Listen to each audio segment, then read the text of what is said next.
Hello and welcome back to the Real Music Talks. Now, this is the 20th Real Music Talks, so we've got a very special announcement. We have a limited run of 20 of these t-shirts available, £20 a t-shirt.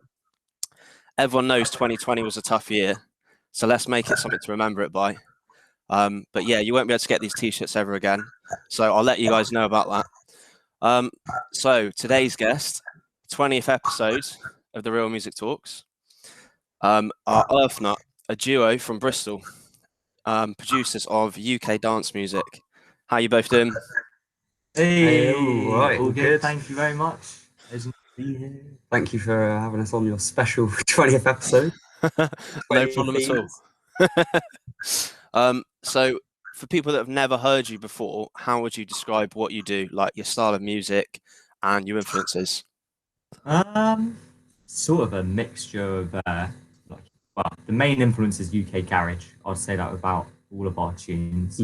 That's kind of where it all started back like 4 years ago when we were first like wanting to make music. It was like, we listened It's been 4 years. Yeah, it's been 4 years. It was Oh my 2017, wasn't it? So It's it's been a while.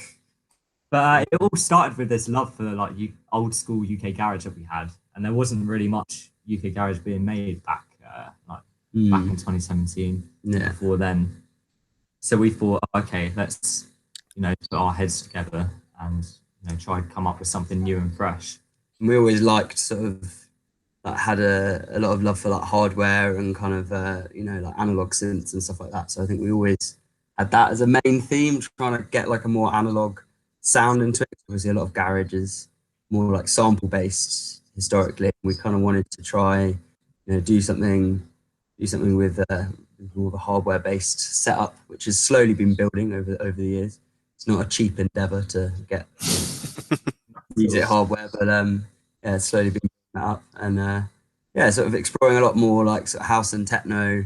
Recently, last year, we had our first techno EP that we put out, which was not really garage at all, really. No. So we've explored a lot of different avenues, I think, genre-wise, but we've always tried to keep kind of semi-genreless or like create our own sound out of all of our influences and not kind of go down one avenue, which I think is key. Yeah, lots of sampling, like found sound stuff that we use in our music as well.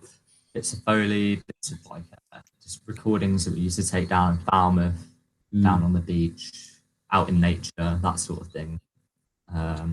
Yeah.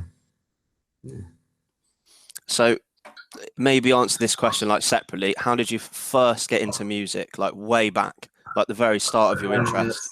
So I studied like classical music for years, and Trinity Junior College of Music in London did play viola and did kind of all sorts of like, ensemble playing, and was in like London School Symphony Orchestra, and so I had quite a traditional music background initially, definitely, because that was just my whole life really growing up was going to music school and practicing loads all day every day, kind of that, and decided that wasn't really a career path I wanted to go down, and then went to university to study music technology.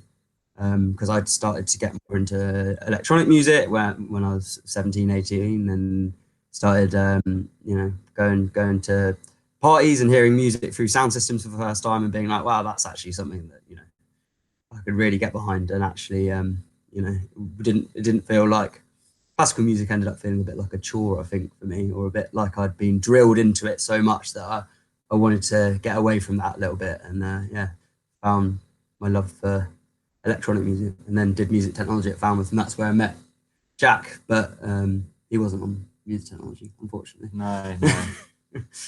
Journalism boy. I was a journalism boy, yeah. Yeah, I don't know about you. So more of a band boy. Sort of a band boy, I guess. But I started off classical as well. I used to play like, double bass when I was a kid, because I remember seeing the older kids in school at the orchestra and whatever, and they, one of them always had this huge, massive instrument, and I was like, I want that one. So I started off, playing double bass, and then within a few years, by the time I was like 13, it sort of morphed into bass guitar, and I'd completely abandoned the sort of classical stuff I was doing before. And my dad, he's a bass guitarist. He's been in a lot of bands over the years, so I'd take a lot of inspiration from him. Whenever I was a kid, like he would just come home from work and it would just be like on the bass guitar constantly. So I had it like drilled into me. So yeah, from the age of like 13 through to like 17, I was like really big on my like emo music and a lot of like 90s sort of emotional hardcore and 90s grunge, a lot of the 90s alternative scene. So went through like various bands, like doing that sort of stuff with my mates. And then it led up to me doing music technology when I was in sixth form. So I did that for a couple of years, really liked it, but it was the first year they had done music technology at the school, and it was taught by my teacher, bless him. He didn't really know what he was doing. Like he was much more of a classical guy. Like he kind of knew how to record in instruments, but he didn't know how to do any of the production stuff. And I remember we got tasked with making like this remix of Rolling in the Deep by Adele. Like we had to do like a dubstep A-level music. Yeah, tech. we had to do like a dubstep remix of it, and oh, my poor teacher, man, he did not know what dubstep was, so he was learning with us. Like it was quite funny. But yeah, roll on. I went to uni, and I decided not to do music technology. I decided to do journalism instead. Probably part of that was because I went through A level and not really knowing what was going on. But yeah, one thing led to another, and I was still doing it in my spare time on my laptop and stuff. And then I met Jack at uni, and we both had like this, we kind of like got on instantly in the fact that we wanted to like make music, experiment a bit with sounds. Mm-hmm. Yeah, and it's led us down a very different route from the classical beginnings. But to be fair, I think it's quite funny, really, the amount of people that I knew growing up that were amazing classical musicians, and the amount of them that actually ended up doing that as a job is probably 1%, if that. Like, so rare that people end up doing that. But a lot of them work in music, so it's good to have that sort of musical beginnings, I think, because it teaches you a lot about general music theory, but also gives you good ear. Really, I think is quite important. Musician. For sure. And other than just like the ear, like how do you think that's impacted and influenced your sound now? Like coming from a classical trained background, because a lot of producers might not know music theory or they might not understand that stuff. How does that kind of interplay into how you make music now? Well, on some of our like more experimental tracks, we always like to, throw a bit of a spanner in the works, like the traditional way that like the songs are made. A lot of sort of imperfect cadences and ending songs on those. And not having like super, especially when we started off, our tracks had a kind of not a very like formulaic dance music structure, I would say. They were actually a bit more like a piece of classical music or jazz or whatever, where they would form, like take a long time to get into it and, kind of evolve like not like a dance track, which is often, quite loopy or repetitive or has, very distinct A and B sections and stuff like that. It was just something we still try and do, but then I think also over the years we discovered there's a really good reason why a lot of dance music is like that, and it's because it's attractive to DJs, easy to play out, like stuff like that. So I think it's finding a medium. Yeah, striking the happy balance is like sort of our mission aim at the moment. Yeah, we don't want to go too far one way or too far the other. But I think no, we still use a lot of we do a lot of melodic music. Like a lot of our music is very melodic. I don't think it's it's not just like bass heavy big dance bangers all the time. Like it has to often have little melodies or hooks and things that and like the bassiest ones that we do we always throw in like a big melody at some point, kind of switch it up quite a lot. But I think one thing I do need to do more is actually play violin and viola and record it into tracks, because it's quite do that. And sometimes I find myself sat with strings and I'm like, what am I doing? Like I could just play them. You need a very expensive microphone for That's Yeah, exactly. Yeah. How It's influenced us a lot for sure. for sure, like how different do you think it is, like playing it in compared to sort of like programming those sort of instruments? I mean, I'm not an amazing keyboardist. That's one thing that I wish I'd studied or like done more of, was keys back in the day, because I'm not great at piano or anything. Neither of us are. No. If anything, you're even worse. Yeah, I am.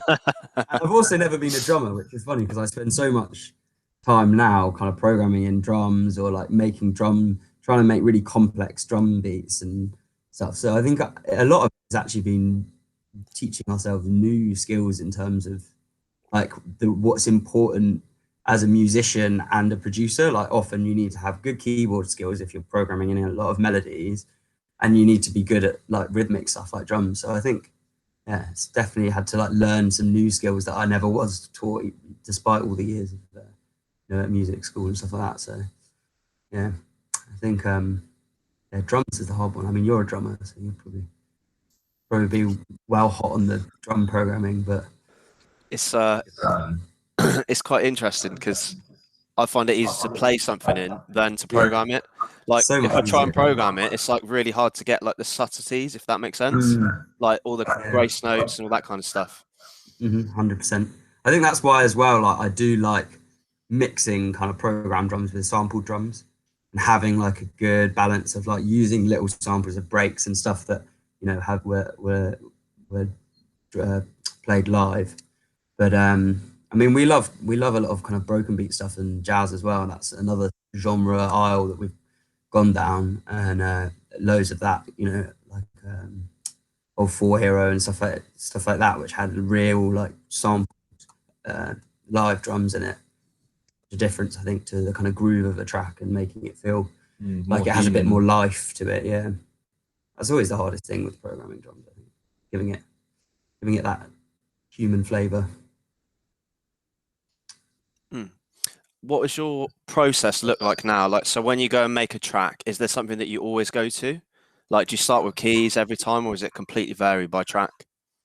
It's a bit different each time, but these days we're, get away from the computer and drawing stuff in, and hardware sequencing and hardware is sort of the happy medium between you're clicking the mouse and you're playing the instrument, because you're sort of doing both of those to like some sort of an extent when you're like programming drums on like a piece of hardware.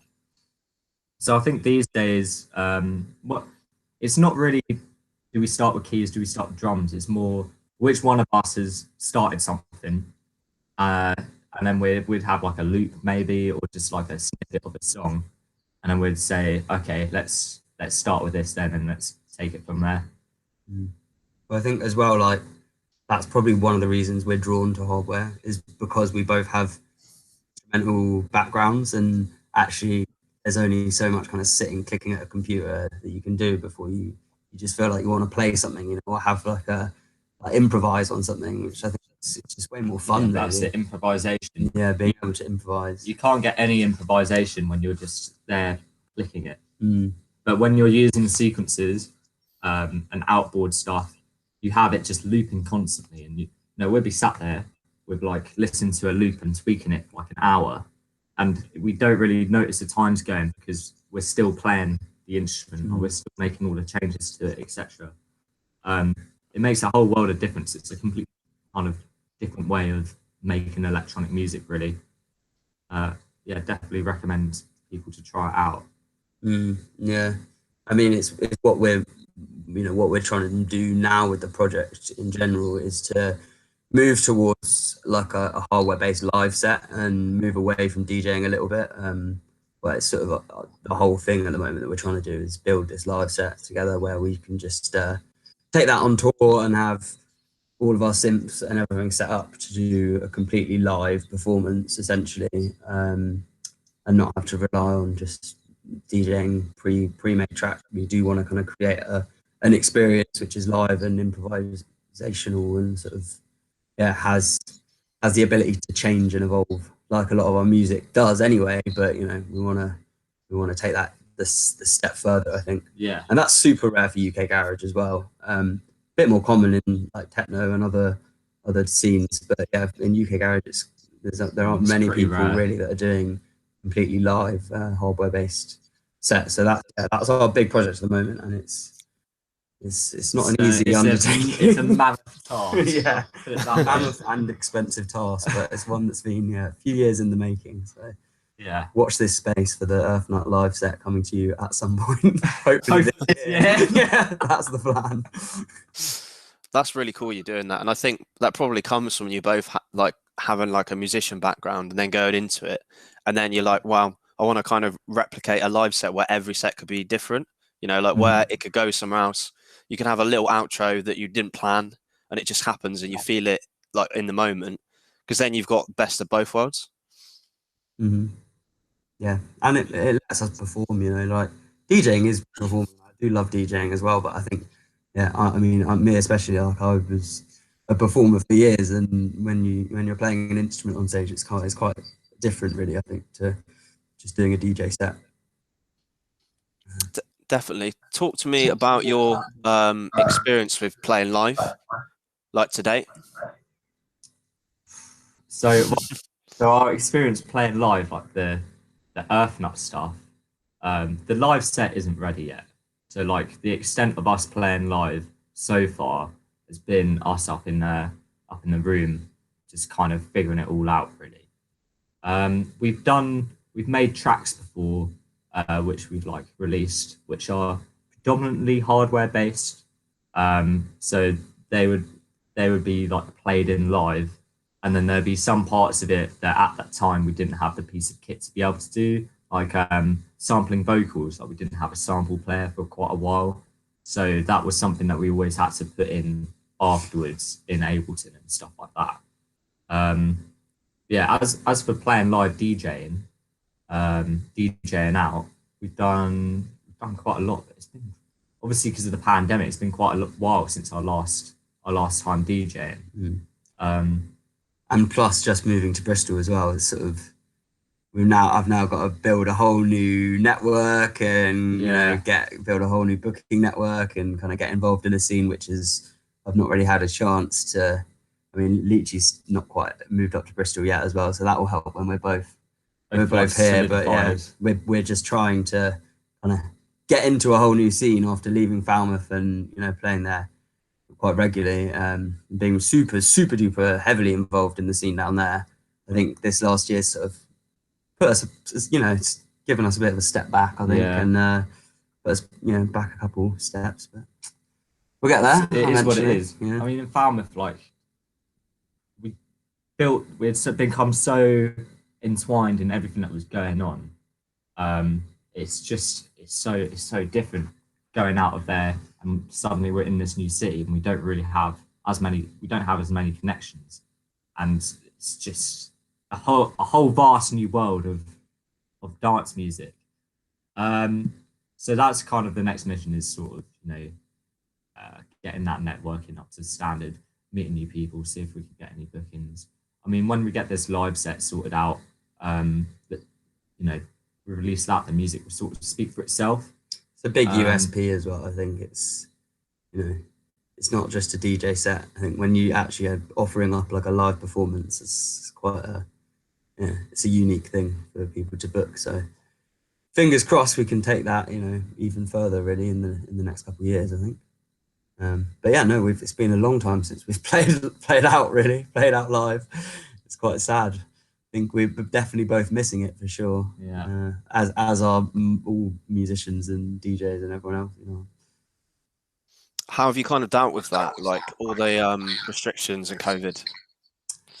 I think at first the hard thing was almost having so much time and being kind of feeling guilty that, oh, am I using this time correctly? Like, shouldn't I be in the studio for 12 hours a day? You know, I've got, you know, all this time, no job to go to, blah, blah, blah. And then I think eventually we came to terms with the fact that, well, actually, you know, it's a super difficult time for everyone. Everyone's kind of going through their own levels of, you know, trauma around the whole thing, and you know, everything being swept out from under their feet. But I think it's just a case of, you know, not feeling guilty about not doing enough and just trying to do a little bit every day, trying to kind of like keep pushing stuff out. I think as well, it's so hard to be inspired when you're not around the things that generally give you inspiration all the time, and you're not like going out, you're not, you know, seeing other people perform. That's like, for me especially, just is what inspires me to want to make more music, is seeing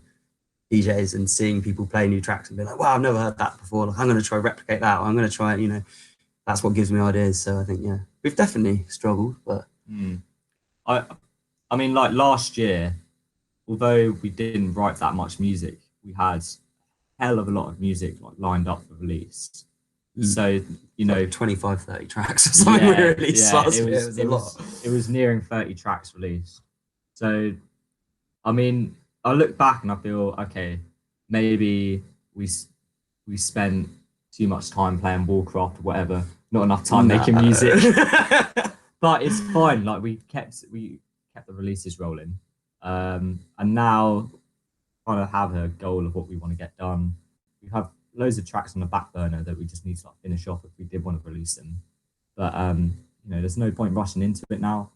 I think as well, we've kind of changed the way we want to approach releasing music, especially over the last year. Like with all the Bandcamp Friday stuff that's been going on, seeing how well we can do like self-releasing music, you know, in comparison to what we've done in the past, which is just released through lots of different labels. I think, you know, we're almost wanting to hold on to a little bit more music and be a bit more thoughtful about what we do, what we don't release, and doing it all off our own backs. And actually that can be so much more fruitful for an artist, especially like now when, you know, it's tight trying to make money off music, seeing as most money comes through performing. Like trying to actually make more money off releases is, you know, is a difficult thing. So actually doing that all through Bandcamp and stuff like that, like we had a single come out the other day on last Bandcamp Friday, and like that was all sort of self-released with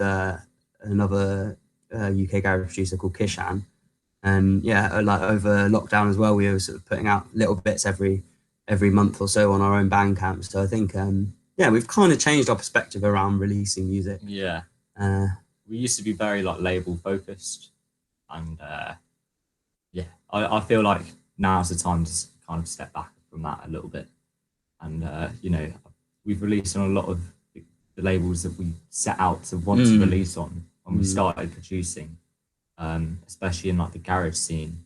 And now I think we're happy with where we've got with that, and we need to like take a step back, really polish up the music, get it really up to standard, and we can start shooting for like the, you know, the top tier labels that we still haven't quite, you know, sent anything to.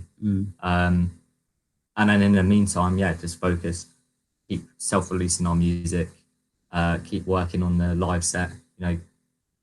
Yeah, I'm not too worried. No, yeah, I think it's all been a bit of a shift, right, in like consciousness and how everyone deals with everything, I think, generally. So I think the same thing has definitely happened with our like creative process and how we want to release and record our music. So it's all good. It's all new leaves being turned and getting into new ways of doing things.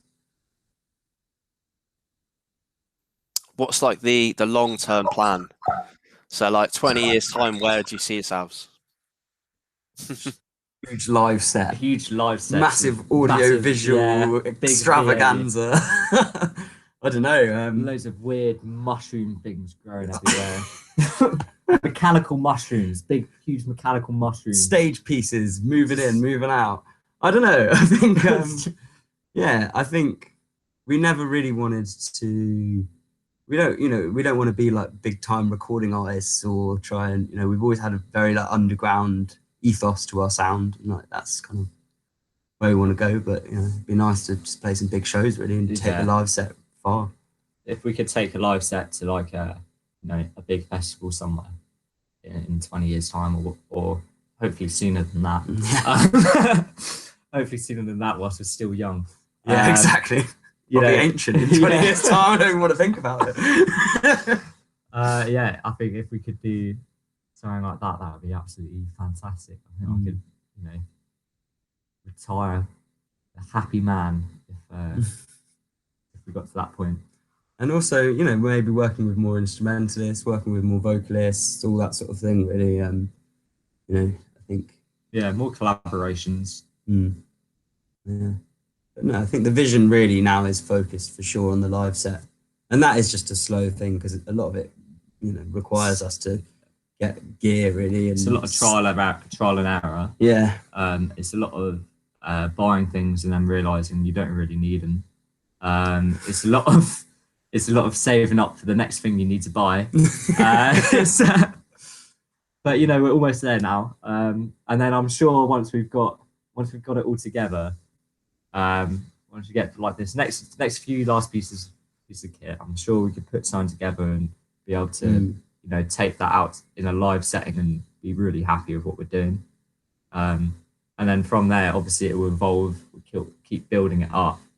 And yeah, it's just one of those things that we can keep evolving and turning into something else, which is why I really look forward to like just finally getting it done. I mean, yeah, that's what's so different, I guess, from just like recording and releasing music. Is that it's a big evolutionary process. You're constantly adding to it, and it's like it's what's kind of exciting about it, I think. So yeah, who knows what's going to happen in 20 years? Maybe it'll be the Earthnut Orchestra. That'll be a good special EP to release for sure at some point.